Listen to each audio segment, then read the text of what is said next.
Hi guys, welcome back to my channel. In the last video we talked about the Canadian Express Entry program, all you need to know, federal skilled worker program, how to apply and how to check your eligibility. If you're yet to watch that video, I will encourage you to go watch that video so you can better understand what this video is all about. So today we're going to be talking about how much you could likely spend applying for or to the Canadian Express Entry program. So watch until the end.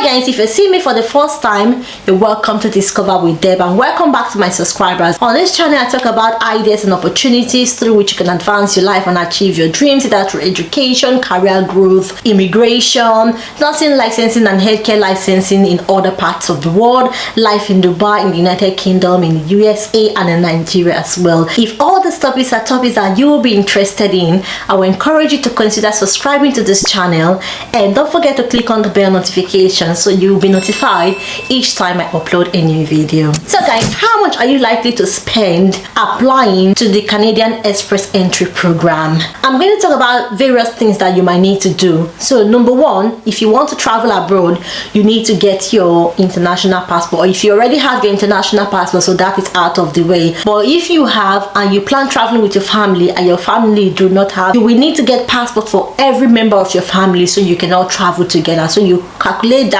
check how much international passport costs in your country, then you know how much you're likely to spend for that.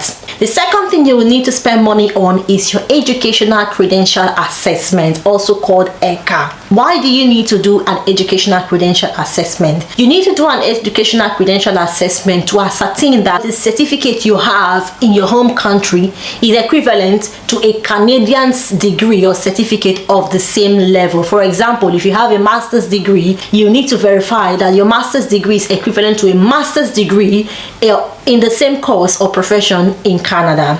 Secondly, you need to do an educational credential assessment to gain more points so you can stand in a better position or chance to get nominated and selected and given an invitation to apply for the Canadian Express Entry program. For your educational credential assessment, there is a list of designated organizations that have the permission or that are approved by the Canadian government to verify your document, and these are the list here. A lot of people I know use WES, ICAS and the rest of them, and you can use WES for your verification or your credential assessment.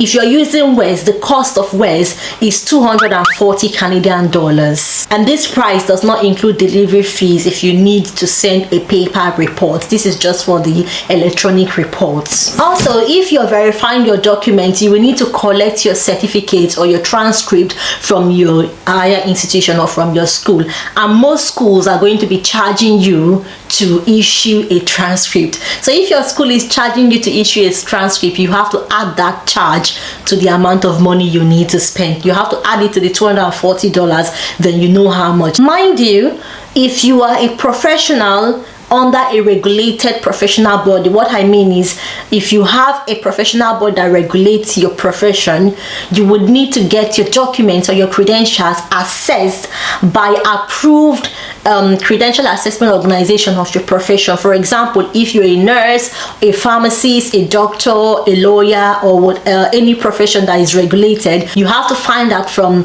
the body in Canada, your professional body, I mean to say, in Canada, and know what credential assessments that they accept, because you need to get your documents verified by a credential assessment organization that your professional body recognizes and accepts. The third thing you will need to spend money on is your language test.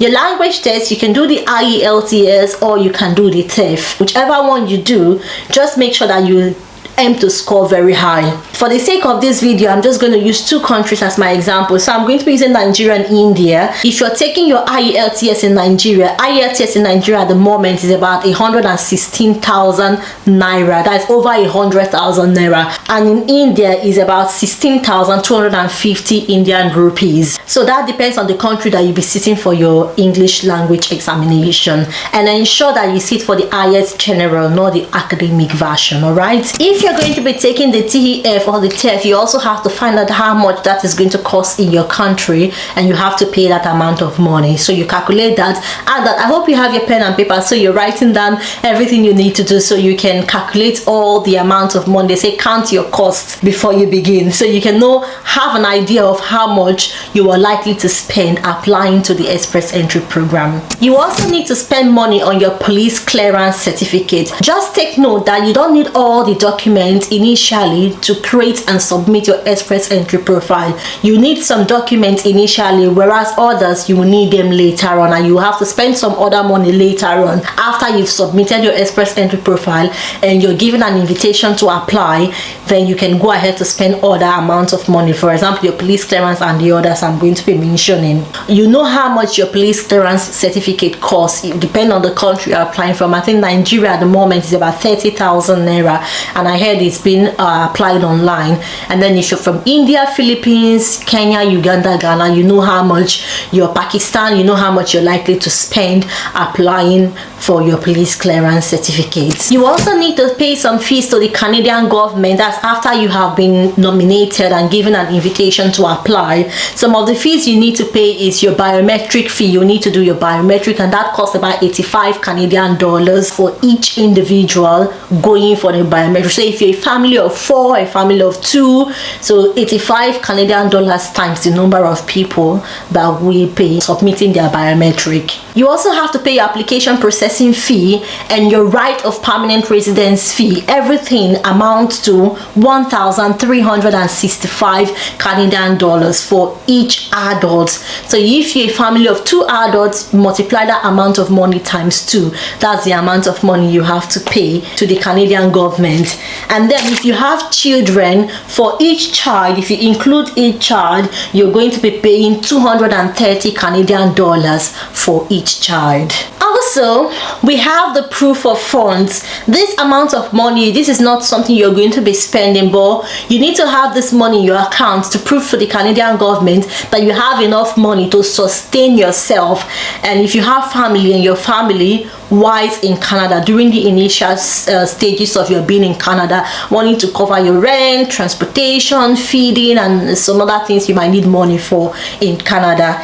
And this proof of funds is dependent on the number of family members you have. So if you're a single applicant, you don't have a spouse, you don't have children, you are expected to have 13,757 Canadian dollars in your bank account as a proof of funds. A family of 2, 17,127 Canadian dollars.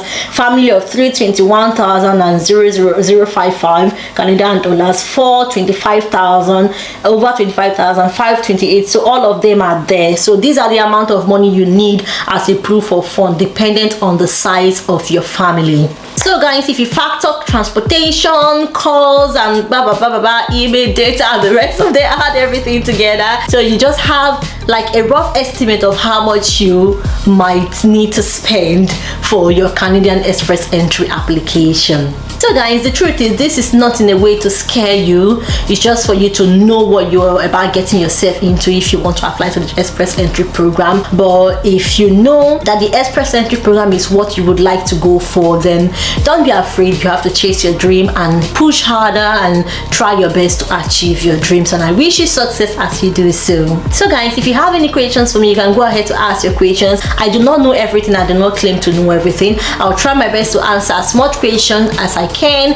If I don't know what the answer to your question, I'll let you know. So guys, thank you so much for watching. If you haven't subscribed to this channel yet, what are you waiting for? Please hit on the subscribe button and click on the bell notification. And until I see you next time, have the best day ever.